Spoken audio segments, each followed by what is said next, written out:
Unajua Diamond ni mtu ambaye watu wanafanya naye kazi kihisia. Yaani inamaanisha kwamba watu wanamshabikia ni hisia. Kuna mtu ambaye amkubali lakini anatakiwa kwenda Wasafi.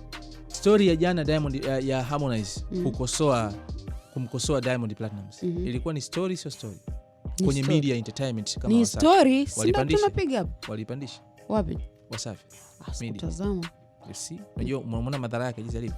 Diamond angebaki tu kuwa mshauri wa Wasafi Media, hiyo kwenye bodi pale awepo, lakini hata hiyo ya kuwa mkurugenzi nani angekaa pembeni. Diwani wa Kariakoo Haji Manara jana ametambulishwa kama mtangazaji mpya wa Wasafi Media. Yes, ni move ambayo watu wengi hawakuitegemea. Yaani unajua kuna ile zinaanza kwanza rumors na nini, lakini kwa Manara imekuwa tu Manara huyo hapa. Sema walivyoweka ile posti tulijua kama ni Manara. Walivyoweka, lakini nazungumzia hata huko before hakukuwa hata na hizo rumors kwamba Manara anaenda Wasafi Media na nini. Binafsi ni ngumu kuwaza. Najua ndio maana hata watu wengi hawakuweka kwenye concentration hilo swala.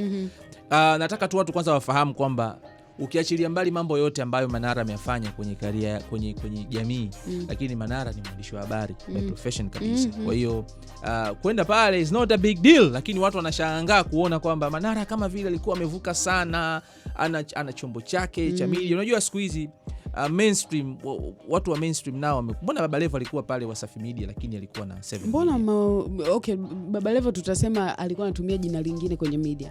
Maulidi Kitenge TV. Haya, Millard Ayo. Millard Ayo anafanya kazi Clouds. Sasa bora Millard story yake ni tofauti. Kwa sababu ile imezalishwa akiwa pale. Yaani kwa hata 7 Media simetengenezwa akiwa pale. Sasa huyu unajua ilianza, yani story ya Millard kuanzisha media ni tofauti kidogo na wengine. Kwa sababu yani ya kwake ilianza kama segment. Baadaye hivyo yani ikakuwa alitupa process. Baba Levo ilikuja vup. Yaani sio kwamba alituandaa kisaikolojia kwamba okay, sasa hivi na kitu changu kinaruka sehemu fulani na ya Millard kidogo watu walikuwa tayari wana. So it's not a new thing kwenye industry. It's not a new thing. Lakini Manara kuajiliwa na Diamond. Kwani si begi? Okay, subiri sasa. Ni begi ndio, lakini trust me kuna mtu sasa hivi anawaza okay, hii imekaaje? Yaani imekaaje? Okay, kuwa na media yako na kuajiriwa huku it's okay, lakini tambo za Manara unazifahamu. Manara kwani ngoja nikuulize kitu kimoja. Sijui hii kitanzania imekaaje. Unajua Bongo ukiajiriwa unaonekana kama vile ni mtu fulani ambaye wa kawaida. Kwa nini? Kwa sababu mfano, yani hapo kwanza anakuwa ameongeza income. Manara TV inaendelea kurani, wana matangazo yao.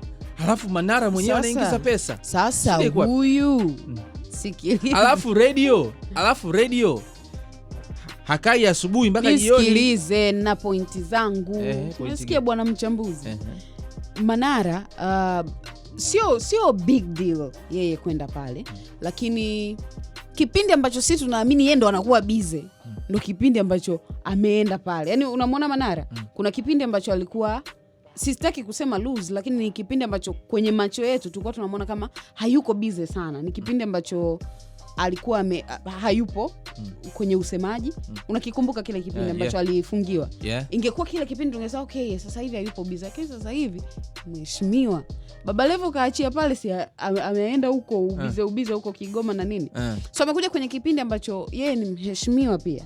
Apendi kuitwa hilo jina. Yeye ni ndugu Manara pia. Apendi kuitwa mheshimiwa, si unajua ni diwani. Tunaamini atakuwa busy sana, lakini ndo kipindi ambacho diwani bana, wewe kazi ya diwani zinajulikana. Kwanza muda ambao anaingia kazini ni muda ambao jana leo kinaanza saa ngapi? Si jioni huko. Jioni, si ndio? Ni muda ambao hata kwenye kazi anakuwa shatoka, kama alikuwa ofisini, kama kuna miradi ameshatembelea, labda dharura tu zitokee, in which hata maisha ya kawaida huwa yana dharura. Kwa hiyo mimi I don't think kwamba Manara kwenda pale Unajua kuna namna ambavyo sisi wa Tanzania tumezoea tu maisha ambayo kimsingi ni mindset za kimaskini sana ambazo tuko nazo, kwamba mimi leo hii siwezi, mtu akwambia mimi siwezi kuajiriwa na fulani. Bro, kwa muda huo kashakupita. Kubali. na pia makubaliano yao kwa sababu mimi nilikuwaga chini, wewe ukawa juu. Ni kama vile Sarafina leo hii unaje kutoka hapa, umekuwa tajiri, una kampuni yako na nini na maisha yako, mimi nishije kuomba kuna ajira nishinde kufanya kwako, eti kwa sababu hapo kwanza ncheki, eti kwa sababu eti nitakunyanyasa, kwa sababu eti Sarafina nilimwajiri kipindi cha nyuma, siwezi kukubali kwenda kufanya kazi kwako. Watanichukuliaje? Hiyo neno watanichukuliaje limewatia watu maskini sana. By the way, hatujui hata terms zao zikoje za ufanyaji kazi. Sio terms, ni mfanya kazi. Hata na nini. Ni mfanyakazi wake. Na uzuri wa radio ni kwamba mtu anaenda muda ambao, kwa mfano kama mtu kama ni mtangazaji, right? Yule ana producer na kila kitu. Umeelewa? Anaenda muda wa kipindi, labda lisali moja au nusu saa kabla ya kipindi, anaingia anafanya kipindi, kimaliza anatoka, ndio mambo. Sema mimi nafurahi kwa sababu yuko kwenye field yake.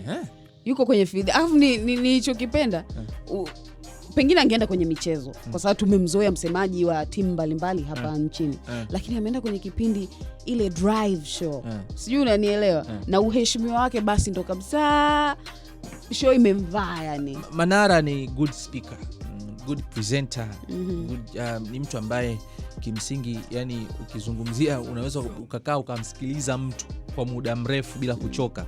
Basi Haji Manara ni mmoja wao. You understand?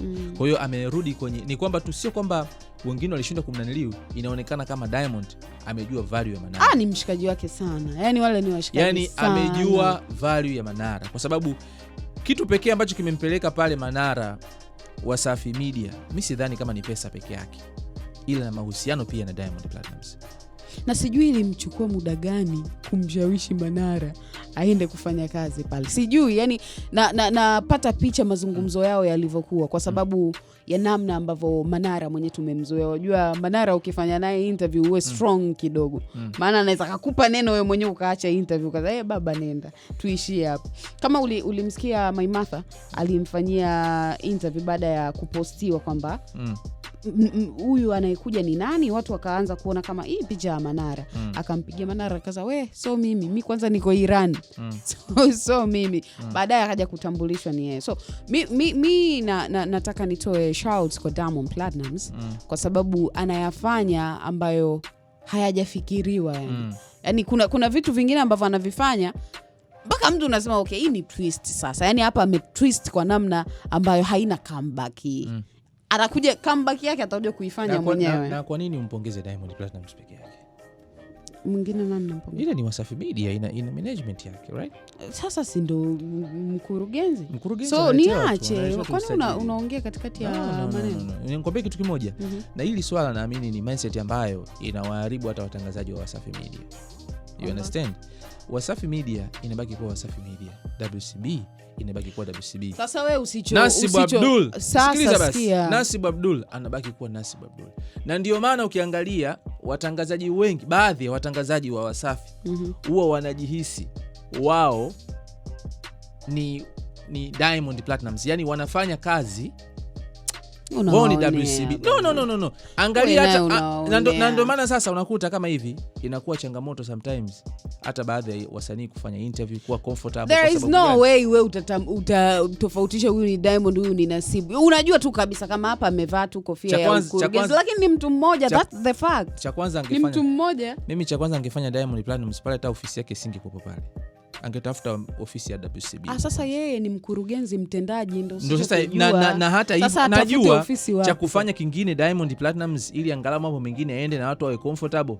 Inabidi Diamond pale ahame. Afu wewe usichokijua ni kwamba achane na hiyo kazi. Wako comfortable na yeye kuwepo pale. Okay, wasanii ambao watu wengine ambao wanataka kufanya kazi na yeye. Unajua Diamond ni mtu ambaye watu wanafanya naye kazi kihisia. Yaani inamaanisha kwamba watu wanamshabikia ni hisia. Kuna mtu ambaye amkubali lakini anatakiwa kwenda Wasafi Media kufanya kazi. Umeelewa? Au akafanywa interview. You understand? Kwangu mimi ningesema ni mshauri Diamond. Wewe unaweza great mambo. Diamond angebaki tu kuwa mshauri wa Wasafi Media, hiyo kwenye bodi pale awepo, lakini hata hiyo ya kuwa sijui mkurugenzi nani angekaa pembeni, angetafuta. Wewe huwezi kujua nguvu kwa sababu wewe haupo pale, haufanyi kazi pale. Hizi story ni unaona kwa nje.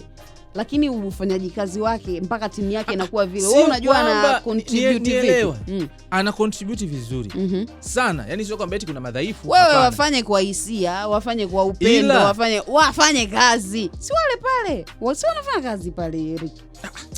Sio wafanya kazi. Kila kitu mnataka mkichambue mpaka uongozi wa Diamond kwenye taasisi yake. Yani kwa sababu gani nachomaanisha? Sio kwamba ni vibaya Diamond anachokifanya. Kiongozi sio shida kwa kiongozi.